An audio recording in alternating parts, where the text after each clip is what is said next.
back in the day, fucking Michael Jackson or like the Rolling Stones would be selling what, like 10 million copies, 20 million copies of an album, and that would be it. Private jets, mansions. Yeah. Like they'd buy islands, like fucking islands.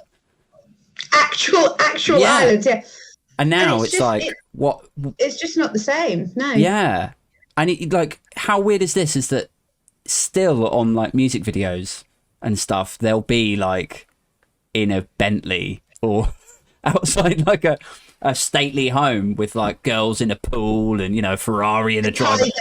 Yeah. You've got to have a tiger on a like gold leash thing. Yeah. That's important. Like an albino leopard or something like next to them. Like the height of opulence, like not just lottery winner money, not like 3 mil in the bank kind of stuff, but like fucking hedge fund money, oligarch kind of house.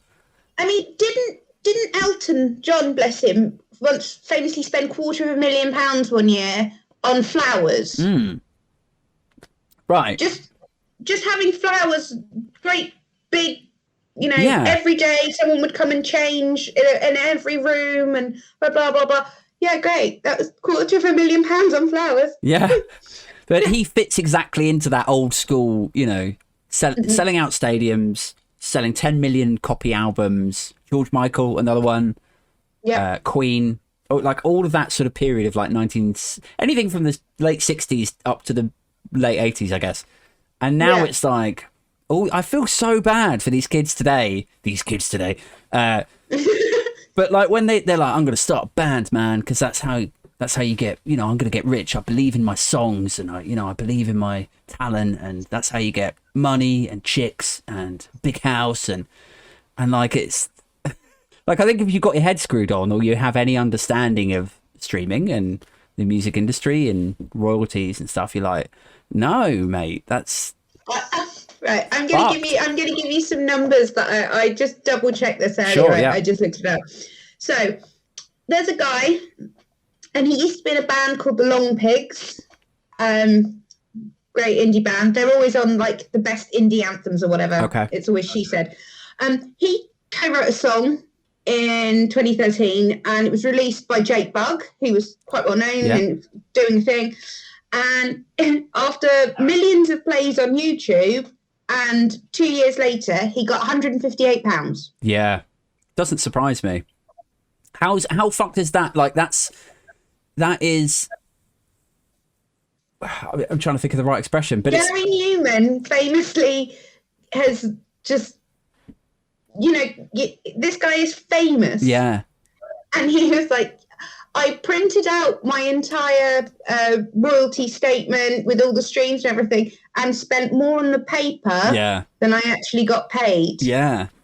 It's like even back in the day when I went to university, they always said, the smartest person in the band is probably the songwriter, because if you write anything in that song, whether you're, a Robbie Williams like co-writer or if you're the actual songwriter, Gary Barlow. Yeah. We're using Take That for some reason. Okay, cool. We're using Take That here as a good example. But like, if you write the songs back in the day in the old world, that would be lucrative, because you would for every copy that was sold, you would get an extra few percent of the money, and so the songwriters always make significantly more than the pretty singer. But now even that is fucked. It's like if you wrote the song, no one's buying copies of it.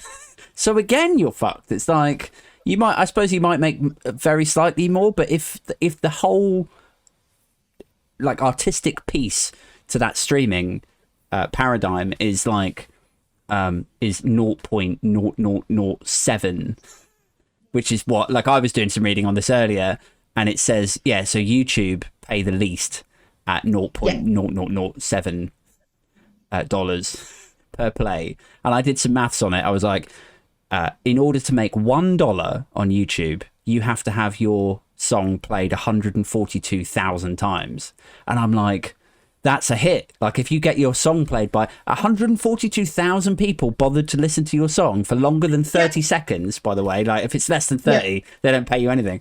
So it's like 142k listens and you get $1 for it. I'm like, this is so fucked. And then I don't know if you saw the interview with I forget the chap's name now, but he's the CEO of Spotify. Something Eck, is it? Daniel Eck? Is it Will or something? I can't remember. I can't remember his name. But yeah, he's the head honcho at Spotify. And he said, like, somebody asked him a question at the end of like a TED talk or something, and they said, you know, what do you make of all of the discontent? All of the artists seem very upset. You know, they put in all of this work, and then the work goes out to the public and it's a hit, but they make fucking no money on it.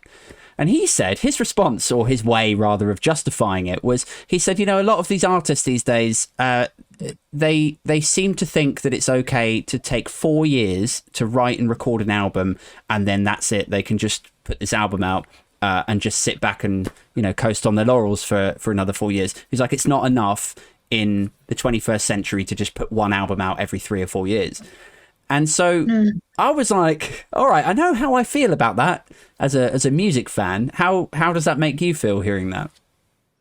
Well, you see, that, I mean, to me, that's just crazy, because it doesn't work. It doesn't work that way when you're creating something, I don't think. But that is the problem that we have now, is every single year, more people are connecting to the internet. I mean, they reckon about half the world's population is currently connected to the internet. But in the next 10 years with 5G and everything, it's going to be more like, you know, 90% of the world's going to be connected to the internet.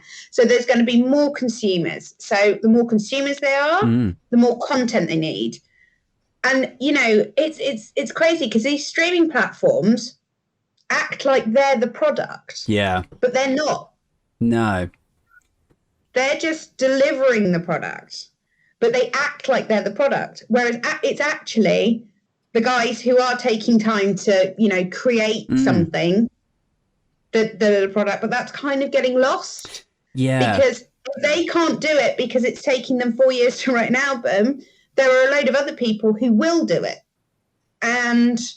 But then the quality goes down, doesn't it? It's like... Does it? Yeah. I mean, that's the thing, isn't it?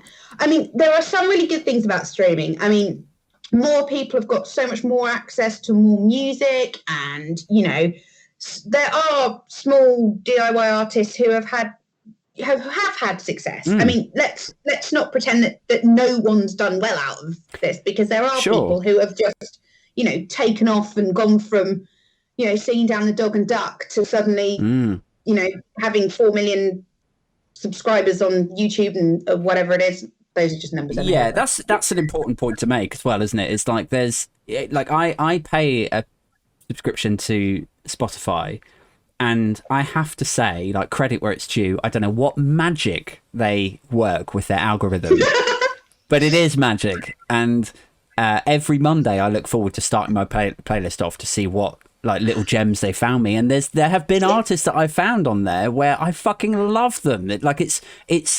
It is art in the truest sense, and I get excited about music in a way that I had not done for years. So they have that in their corner, that they've been able to do. Mine's a Tuesday, because I have Apple Music. So my playlists come out on a Tuesday, and I'm just like, oh, this is great. Or it'll be something that I haven't listened to for years and years and years, and I'm like, I love this.